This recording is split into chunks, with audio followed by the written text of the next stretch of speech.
Kita ada kabar duka cita dari Vatikan. Salah satu orang yang kita sayangi dan kita kagumi yaitu Paus Francis meninggal dunia pagi ini ya, tadi pagi. Dan kalau di Indonesia siang ya, kalau di ini pagi. Jadi wah, saya bilang the end of Catholic Church. Wah, kok negatif sekali ya, saudara. Paus Francis dan Mother Teresa adalah manusia ya yang kita anggap normal, yang menjadi panutan hidup dan menjadi inspirasi dari komunitas kita juga, saudara ya. Jadi adalah kejahatan. Nah, masalahnya apakah pembaharuan yang dilakukan oleh Gereja Katolik zamannya Paus Francis ini tuntas apa enggak? Kita nggak tahu, yang tahu Gereja Katolik.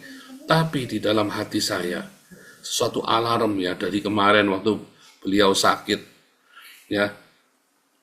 Waktu beliau sakit itu terus ya, habis ini Gereja Katolik, selesai sudah. Dan itu menyedihkan. Karena ada ya, karena komunitas kita, saya juga memberikan nubuatan bahwa sebelum Tuhan Yesus datang, Gereja Katolik Vatikan Roma akan dikuasai oleh Islam, sama seperti Inggris sekarang sudah dikuasai Islam.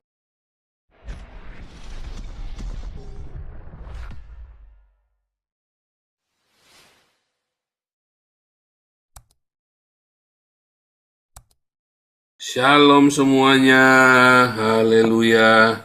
Kita hari ini ada kabar duka cita ya, ada kabar duka cita. Shalom semua yang ada di Zoom dan di YouTube di seluruh dunia. Kita ada kabar duka cita dari Vatikan.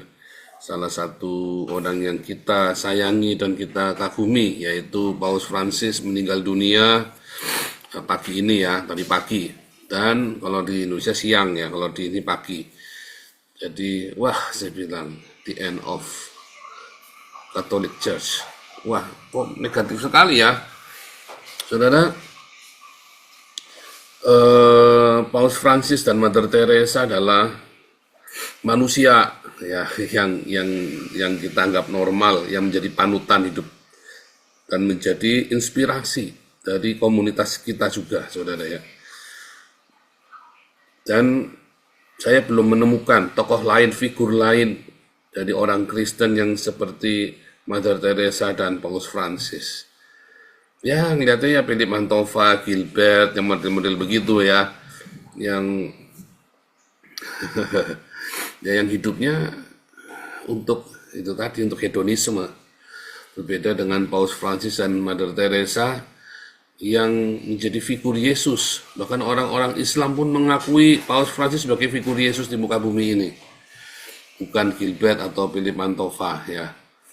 Dari sini kita belajar ternyata menjadi seorang hamba Tuhan itu tidak mudah. Menjadi seorang hamba Tuhan itu penuh dengan perjuangan ya.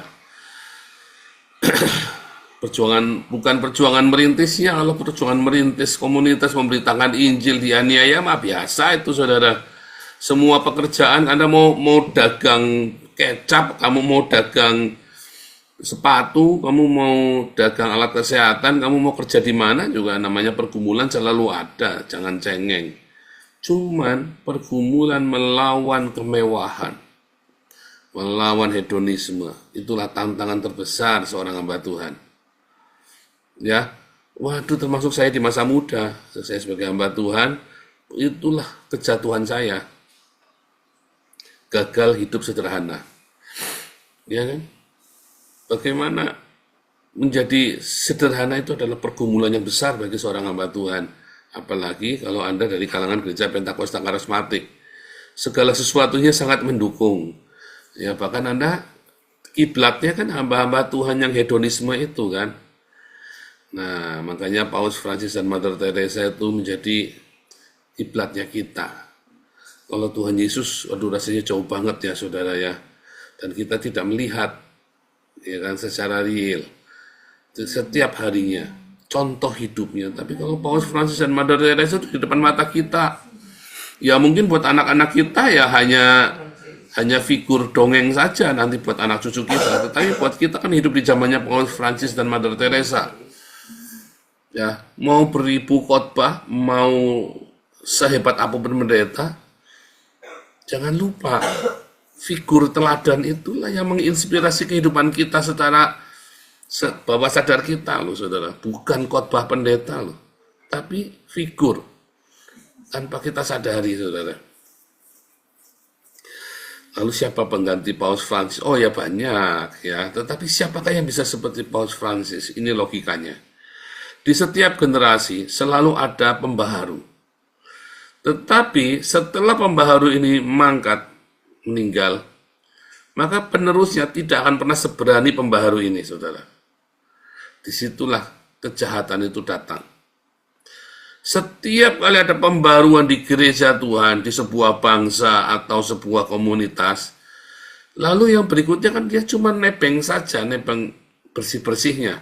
Biasanya pembaharu itu kan melakukan bersih-bersih ya, kesucian, kedisiplinan, semua pembaharu itu ya, koruptor dihajar, dibunuh semua. Tapi setelah itu siapa yang berani? Maka kalau pembaharuan ini nggak selesai, ya, maka selanjutnya muncul adalah kejahatan. Seperti Martin Luther, pembaharuannya nggak selesai. Akhirnya malah jadi jahat. Martin Luther malah bunuhin orang Yahudi. Menginspirasi pembunuhan orang Yahudi. Ya, ketika pembaharuan itu nggak selesai, yang terjadi adalah kejahatan.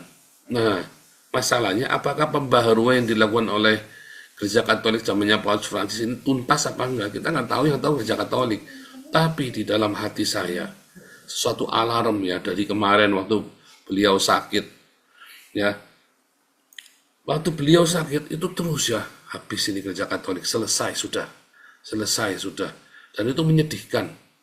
Karena ada ya, karena komunitas kita, saya juga memberikan nubuatan bahwa sebelum Tuhan Yesus datang, Gereja Katolik Vatikan Roma akan dikuasai oleh Islam, sama seperti Inggris sekarang sudah dikuasai Islam, ya kan? Dan itu kan terjadi ya. Anda jangan berpikir saya ngomong itu nggak ada dasar, nggak ada ilmu. Saya doktor teologi ya. Saya belajar histori, saya belajar bukan cuma di Indonesia tapi di Haifa University juga. Artinya saya nggak main-main ketika saya belajar. Ya. Nah, saudara, bagaimana dengan pendapat Anda? Silakan beropini, ya, jangan berantem. Anda boleh berbeda dengan saya, dan kalau Anda punya berita yang bagus, boleh disampaikan di sini. Ya, mungkin kita selalu mulai ya dengan siapa yang mau mulai boleh siapa saja ya. Tapi fokus ya, jangan kemana-mana ngalor ngidul cerita ini, cerita MUI lagi, bosen saudara ya, bosen. Kita cerita Paus meninggal, siapa yang menggantikannya, bagaimana nasib Gereja Katolik, apa yang telah beliau lakukan. Kita mengenang semua kebaikan-kebaikan beliau ya hari ini.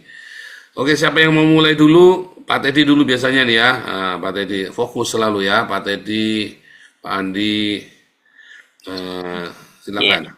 Kali ini saya batasi ya. Pokoknya maksimum 5 menit. Nanti biar orang lain bicara ya. 5 menit ya.